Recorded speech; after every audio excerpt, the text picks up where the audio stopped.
That freaking cat. In some ways, it's very hard to make a college soccer team without a scholarship. And in other ways, there are some advantages. There are some things that can really work to your benefit. So here's how it's hard. It's hard because not only are you have to have your standard of play, so your individual training level has to be at least the level that the players on the team are training at or higher.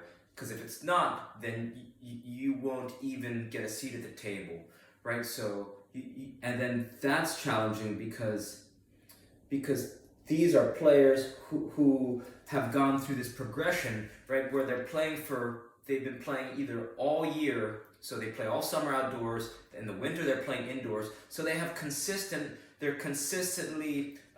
trying to get better themselves, right, you could say. And so for that reason, not only have they had consistent training, but they also have consistent training partners. And you could say that being involved in a community of players, it allows them to get the best, right? Because they're getting the best. They get to compete against the best players on their team and in their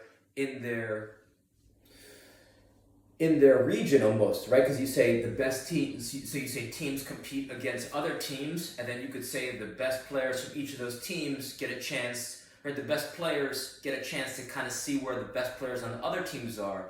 So for that reason, they have training partners directly with their own team and indirectly against other teams. So they're seeing how they stack up. If you're training individually, you're not getting that opportunity to have high-level training partners. So that's why it's tough. It's tough because if you actually make the team, you are going to be looked at in the mind of the coaches and the mind of the players as someone who isn't. You may be on the team, but in terms of players taking you seriously and or the coaches taking you seriously to a point where you'll be able to break into the starting 11 is quite rare, right? So for those reasons, difficult. But here's your advantage. Your advantage is that you can schedule.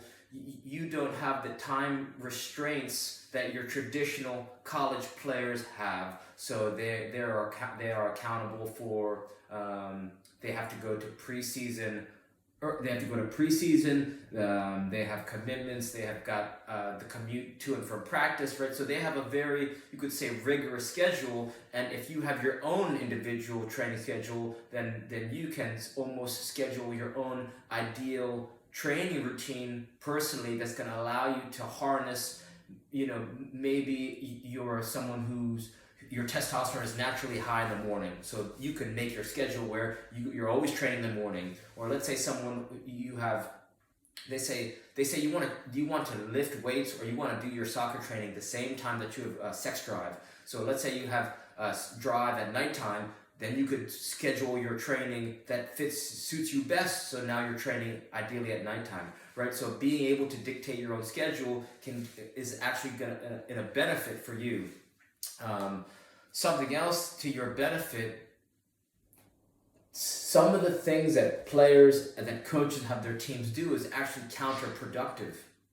So sometimes the weight training that certain schools, that certain programs have aren't keeping up with the times, right? You see like some colleges will have their men's soccer training routine is almost very similar to the women's tennis team, right? And you could say, why would the men's soccer team have a training routine the same as the women's tennis team? It's like those are two completely different sports. So the fact that they have this almost training routines that mimic each other should not be the case. So in this way, you get to design your own schedule, and if you can, not only your schedule, but your training routine. So if you can raise your intensity level, your weight training routine, your conditioning routine, to where when you step in the first day of team tryouts or walk-on tryouts, if your standard of play is high, if your first touch is excellent, if your ability to connect passes and finishing on goal is excellent, then there's no reason why you can't break in to any team, right? Because the question is,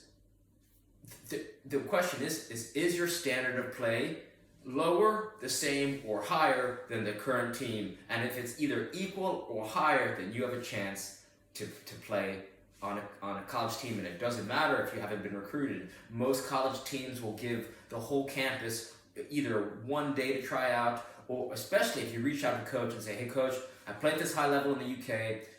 Is there any days where I can come and just show my stuff? And then if you have tape, great. If you don't have tape, that's okay too. But if you stay consistent and spend a minute juggling, dribbling, and maintaining and striking the ball, then you give yourself a great chance to come into the tryout fresh, right? So you won't be beaten down by preseason. Most times, players during the end of preseason are tired, injured, and drained mentally and physically, and then they have to start another grueling season from late August, from September, October, November, and into December, into which is NCAA playoffs, right, in whatever division. So you do definitely have a possibility, especially if you're playing at a decent to a high level team in the UK. So again, hopefully this helps. Reach out with any questions. All right, thank you.